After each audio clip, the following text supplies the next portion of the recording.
Hello दोस्तों, स्वागत है आपका इस वीडियो में। और आज की इस वीडियो में जो कि पांचवी वीडियो है हमारी कॉन्स्टिट्यूशन एट वर्क की, क्योंकि हमने इससे पिछली सभी वीडियो में यानी कि 4 वीडियो मैंने आपको 4 अलग अलग चैप्टर्स करा दिए। अब हमारी है 5वें चैप्टर जिसका नाम है लेजिस्लेचर, जिसको बोलते हैं विधायिका। तो इसको भी हम काफ़ी बेहतरीन तरीके से समझेंगे और बहुत ही कम वक्त में समझ लेंगे। 10 से 12 मिनट में ये चैप्टर आपको मैं पूरा कंप्लीट करा दूंगा। अगर आपने पिछली चारों वीडियो नहीं देखी है तो आप प्लीज़ वो देख लें, देन आप इसको स्टार्ट कर सकते हैं। ठीक है, तो चलिए इस वीडियो को भी स्टार्ट करते हैं।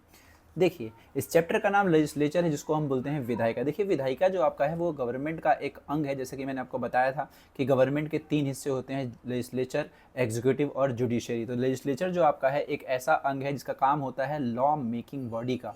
बेसिकली इसका काम है लॉ बनाना। और अगर हम बात करें भारत में, तो भारत में अगर हम यूनियन लेवल पर देखें तो यूनियन लेवल पर बेसिकली पूरे राष्ट्र के लिए जो नियम बनते हैं वो बनाती है हमारी पार्लियामेंट। और इस पार्लियामेंट में प्रेसिडेंट, राज्यसभा और लोकसभा होते हैं। और इनके जो मेंबर हैं बेसिकली ये जो होते हैं वो सारे के सारे इलेक्टेड होते हैं by the people and represent their interest. और उन लोगों का जो भी इंटरेस्ट होता है बेसिकली लोगों का, वो पार्लियामेंट में लेकर के आते हैं और उसके हिसाब से यहाँ पर लॉ वगैरह बनते हैं हमारी सहूलियत या फिर हमारे लिए। ठीक है, इसके अलावा अगर हम बात करें जो आपका लेजिस्लेचर जो आपका है, इसमें डिबेट्स होते हैं, डिस्कशन होता है, कॉपरेशन होता है। और साथ में इन्हीं सब कारणों से, फिर इन्हीं सब चीज़ों से क्या होता है, पूरा का पूरा जो एक नियम वगैरह है, फिर मान लीजिए संविधान जो आपका है उसमें संशोधन हो पाता है। तो भारत जो आपका है वो एक पार्लियामेंट्री सिस्टम वाला देश है, जहाँ पर क्या होता है, रिप्रेजेंटेशन होती है अलग अलग क्षेत्र के, अलग अलग राज्यों की। वो सभी लोग मिलते हैं पार्लियामेंट में, पार्लियामेंट बनते हैं नियम। ठीक है, तो यही है आपका ये चैप्टर जिसकी हम बात करें, जिसका नाम है लेजिस्लेचर। अब चलते हैं आगे। अगर हम बात करें टाइप्स ऑफ लेजिस्लेचर की यानी कि विधायिका की, तो देखिए जो विधायिका जो आपकी होती है भारत में वो 2 तरीके की, यानी कि जो नियम बनते हैं वो 2 तरीके के बनते हैं। एक बनते हैं जो पूरे के पूरे देश को चलाने के लिए बनते हैं, और एक बनते हैं जो एक राज्य को चलाने के लिए बनते हैं। तो अगर हम बात करते हैं भारत के पार्लियामेंट की, यानी कि सेंट्रल लेवल के पार्लियामेंट की, जो जो पूरे भारत के लिए नियम बनाती है, तो इसमें आता है आपका लोकसभा और राज्यसभा। लोकसभा जो आपका है बेसिकली टेम्परेरी हाउस है, क्योंकि कभी भी वो गिर सकता है, क्योंकि इसका जो कार्यकाल है वो 5 साल का है। लेकिन ये पूरा का पूरा डिपेंड होता है यहाँ के जो मेंबर्स होते हैं वो जब तक सपोर्ट करके रखते हैं अपने प्राइम मिनिस्टर को, तब तक वो सरकार चलती है। इसीलिए इसको टेम्परेरी हाउस कहा जाता है।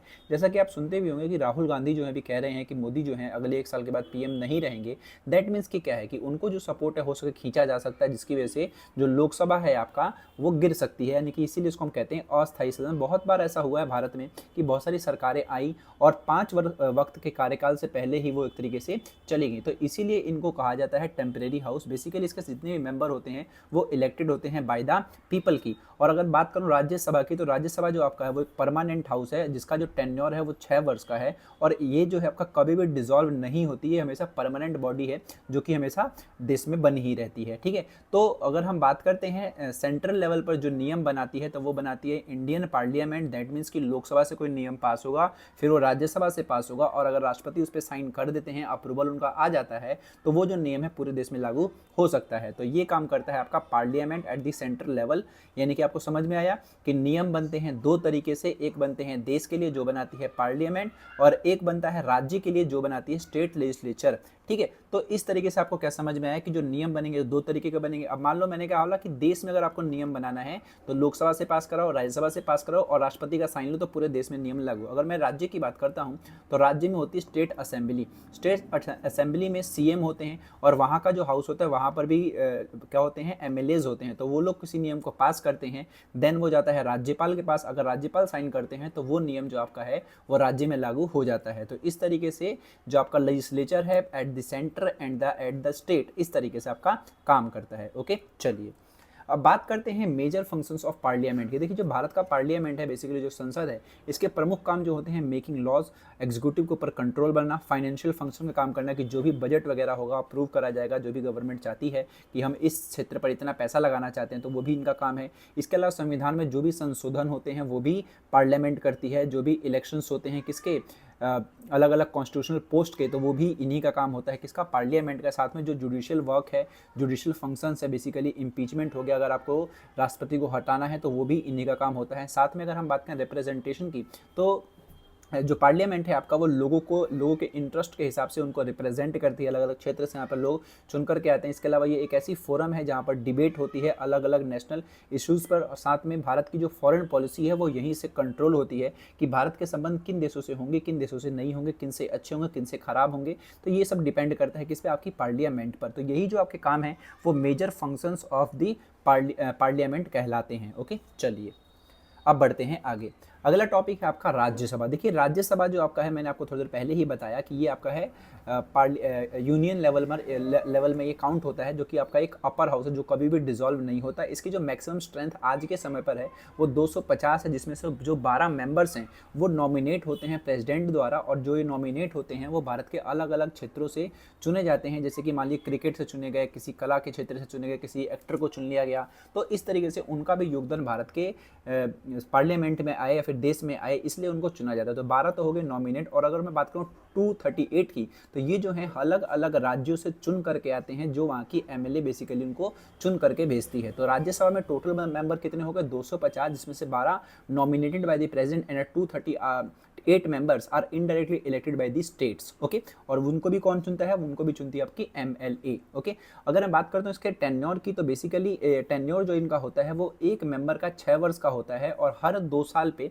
बेसिकली 1/3 जो मेंबर इसके रिटायर हो जाते हैं, जो इसको एक परमानेंट हाउस बनाते हैं। यानी कि ये एक ही बार में सारे के सारे रिटायर नहीं होते, हर 2 साल में बेसिकली 1/3 रिटायर हो जाते हैं, जिसका जो कार्यकाल है वो पूर्ण हो जाता है। यानी कि एक मेंबर का कार्यकाल कितना है? 6 साल है। लेकिन अगर मैं बात करता हूँ लोकसभा की, तो लोकसभा में सभी के सभी जो एक बार में ही चुने गए, सबका कार्यकाल क्या होता है? 5 साल का होता है। उससे पहले भी वो जा सकते हैं बेसिकली, अगर वहाँ की सरकार गिर जाती है तो। अगर मैं बात करता हूँ इसके क्वालिफिकेशन की, तो अगर आपको राज्यसभा का मेंबर बनना है तो सिटीजन ऑफ इंडिया, और दूसरा आपका मिनिमम एज कितनी चाहिए? 30 ईयर्स। बात करते हैं पावर ऑफ राज्यसभा की, तो इसका काम है लॉज एंड कॉन्स्टिट्यूशनल अमेंडमेंट को पास करना, कंट्रोल करना, सरकार से सवाल जवाब करके, साथ में प्रेसिडेंट, वाइस प्रेसिडेंट और सुप्रीम कोर्ट के जजेस के इलेक्शन में और रिमूवल में इनको पार्टिसिपेट करना होता है। साथ में बात करूं तो इनका मेन जो इंटरेस्ट होता है वो स्टेट्स का होता है, क्योंकि ये स्टेट्स से चुन करके राज्यसभा में पहुंचते हैं। इसके अलावा इनके पास पावर है कि ये किसी भी फाइनेंस बिल पर 14 दिन तक डिस्कशन कर सकते हैं। अगर 14 दिन के भीतर इन्होंने कोई जवाब नहीं दिया तो ऑटोमेटिकली क्या होता है, जो आपका जो फाइनेंशियल बिल होगा वो पास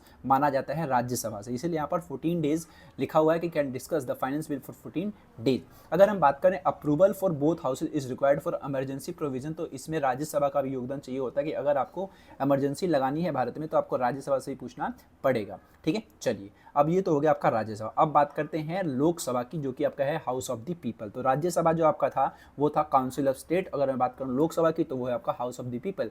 तो लोकसभा जो आपका है बेसिकली ये लोअर हाउस है, और ये इंडियन पार्लियामेंट में बेसिकली इसको हम किस नाम से जानते हैं? हाउस ऑफ द पीपल के नाम से, क्योंकि इसमें जनता का सदन है, क्योंकि सीधा जनता ने चुन करके डायरेक्टली इनको भेजा है इलेक्शन के जरिए। कहाँ पर? पार्लियामेंट में। इनका जो कार्यकाल होता है वो 5 साल का होता है, और इसीलिए इसको क्या कहते हैं? टेम्परेरी हाउस कहा जाता है बेसिकली, क्योंकि इनका जो कार्यकाल 5 साल का है वो तब तक ही है जब तक सरकार 5 साल चल रही है। अगर सरकार जो है 5 साल पहले से डिसॉल्व हो गई, अगर उसने अपना बहुमत खो दिया, तो दोबारा से इलेक्शन कराए जाते हैं। ठीक है, इसीलिए इस हाउस को हम क्या बोलते हैं? टेम्परेरी हाउस बोलते हैं। इसकी क्वालिफिकेशन है citizen of India and the minimum age is 25 years. अगर हम बात करें पावर ऑफ लोकसभा की, तो इसका भी काम है make and passes laws for the country. इसके अलावा इसका सबसे ज़्यादा जो कंट्रोल देखा जाता है वो मनी बिल्स पर देखा जाता है, बजट पर देखा जाता है, कि भारत में जो पैसा से जुड़े हुए जो भी नियम वगैरह हैं वो लोकसभा के पास ज़्यादा पावर है, इसीलिए ये आराम से उनमें कोई भी काम कर पाती है। इसीलिए उसमें कहा था मैंने कि राज्यसभा के पास केवल और केवल 14 दिन का वक्त होता है मनी बिल को लेकर के। तो इसीलिए बताया जाता है कि लोकसभा जो आपका है वो greater control over money bills and the budget. इसके अलावा अगर हम बात करें कि जो लोकसभा आपकी होती है वो भी क्या करती है? गवर्नमेंट पर बेसिकली कंट्रोल बना करके रखती है, क्वेश्चंस पूछ करके, डिस्कशन करके, और नो कॉन्फिडेंस मोशन ला करके। नो कॉन्फिडेंस मोशन का मतलब होता है कि जो प्रधानमंत्री होते हैं उनको एक तरीके से अपना बहुमत साबित करना पड़ सकता है अगर लोकसभा कहती है तो। और अगर वो बहुमत साबित नहीं कर पाते हैं कि मेरे पास 273 सांसदों का सपोर्ट नहीं है, दैट मीन्स उनको रिजाइन करना पड़ सकता है। तो इस तरीके से उनको एक का डर होता है, इसीलिए लोकसभा के पास ये पावर है कि वो सरकार के ऊपर दबाव बना करके रखती है। इसके अलावा लोकसभा जो आपका है प्रेसिडेंट और वाइस प्रेसिडेंट के इलेक्शन में हिस्सा लेती है। जो भी कॉन्स्टिट्यूशनल अमेंडमेंट होती है उसको ये पास करती है राज्यसभा के साथ मिल करके, और साथ में जो भी इंपॉर्टेंट एंड नेशनल इशूज़ हैं, नेशनल एंड इंटरनेशनल इशूज़ हैं, उसके ऊपर डिस्कशन करती है। तो ये तो आपका हो गया लोकसभा। ठीक है, चलिए अब बात करते हैं टाइप्स ऑफ बिल की। देखिए जो भारत में अगर हम बात करते हैं कि कोई जो बिल होता है बेसिकली ये proposal for a making a new law होता है, यानी कि अगर आपको कोई भी लॉ बनाना है तो उसके लिए आपको एक बिल प्रपोज करना पड़ेगा। तो bill is a proposal for making a new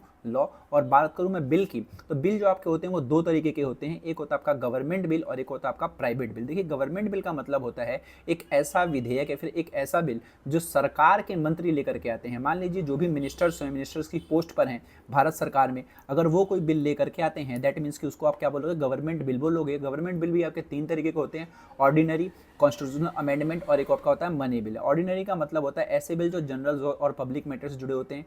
constitutional amendment bill का मतलब होता है जब आपको संविधान में कुछ अमेंड करना हो, कुछ संशोधन करना हो। और मनी बिल का मतलब होता है एक ऐसा बिल जो टैक्स, गवर्नमेंट फंड्स और फाइनेंशियल मैटर से जुड़ा हुआ हो। तो ये तीनों प्रकार के बिल अगर कोई मिनिस्टर लेकर के आएगा तो वो कैसा बिल कहलाएगा, गवर्नमेंट बिल कहलाएगा। लेकिन वही मैं बात करूं कि अगर ये अगर कोई बिल पार्लियामेंट में कोई नॉर्मल बंदा लेकर के आता है, एक मिनिस्टर नहीं लाता, जैसे कि मान लीजिए अगर मैं बात करता हूँ राहुल गांधी की, तो राहुल गांधी जो आपके हैं वो अपोजिशन लीडर है, ना कि कोई मिनिस्टर। तो बेसिकली अगर वो कोई बिल लेकर के आ रहे हैं तो उसको मैं क्या बोलूँगा, प्राइवेट मेंबर्स बिल बोलूँगा। लेकिन वही अगर मैं बात करूँ अमित शाह कोई बिल लेकर के आ रहे हैं, चाहे वो कॉन्स्टिट्यूशन का अमेंडमेंट से हो, मनी बिल से हो या फिर ऑर्डिनरी बिल हो, तो उसको मैं क्या बोलूँगा, गवर्नमेंट बिल बोलूँगा। क्योंकि वो क्या है, मिनिस्टर हैं, हमारे होम मिनिस्टर हैं, बेसिकली सरकार के मंत्री में आते हैं, तो इसलिए वो बिल क्या कहलाएगा, गवर्नमेंट बिल। और प्राइवेट बिल की अगर मैं बात करता हूँ तो वो जब कोई नॉट अ मिनिस्टर उसको एक तरीके से इंट्रोड्यूस करे पार्लियामेंट में, कहाँ पर, पार्लियामेंट में बेसिकली, तो उसको मैं क्या बोलूँगा, प्राइवेट मेंबर बिल। तो ये भी दो तरीके के होते हैं, ऑर्डिनरी और कॉन्स्टिट्यूशनल। ऑर्डिनरी वही मैंने बताया, related to general laws and the public matters. And the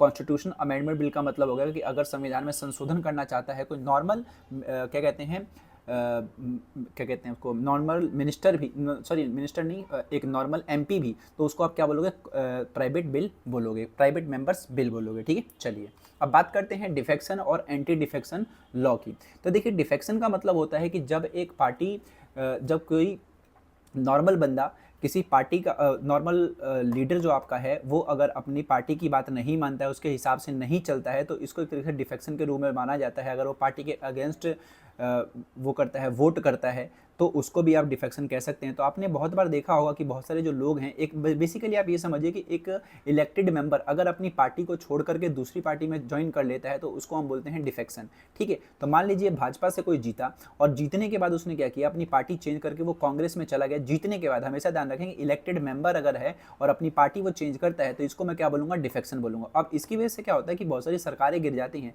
क्योंकि नॉर्मल सी बात है, सरकार आपने बनाई बीजेपी की और बीजेपी के बंदे कम हो गए, कांग्रेस में चले गए और फिर बीजेपी के पास बहुमत कम हो गया, तो ऐसे क्या होता है कि सरकारें गिर जाती हैं। तो इस चीज़ को रोकने के लिए एंटी डिफेक्शन लॉ लाया गया था 52nd कॉन्स्टिट्यूशनल अमेंडमेंट के द्वारा, कि अगर कोई बंदा ऐसे डिफेक्शन करता है, अपनी पार्टी को चेंज करता है, तो उसको अयोग्य करार दिया जा सकता है। बेसिकली उसको डिसक्वालीफाई कर दिया जाएगा, जो भी उसके पास पॉलिटिकल ऑफिस होगा। ठीक है, और या तो मान लो जो भी गिल्टी वगैरह है तो उसकी मेंबरशिप बेसिकली टर्मिनेट करी जा सकती है। तो ये डिपेंड करता है उसके अध्यक्ष पर, और इस तरीके से डिफेक्शन को रोकने का काम करा जाता है। ठीक है, तो ये था आपका पूरा का पूरा चैप्टर जिसमें हमने इन सभी टॉपिक्स की बात करी, और आशा करता हूँ कि आपको पूरा का पूरा चैप्टर समझ में आ गया होगा। तो अब मैं मिलूंगा आपको नेक्स्ट वीडियो में, जो कि आपका छठा चैप्टर होगा। Okay, see you, Tata.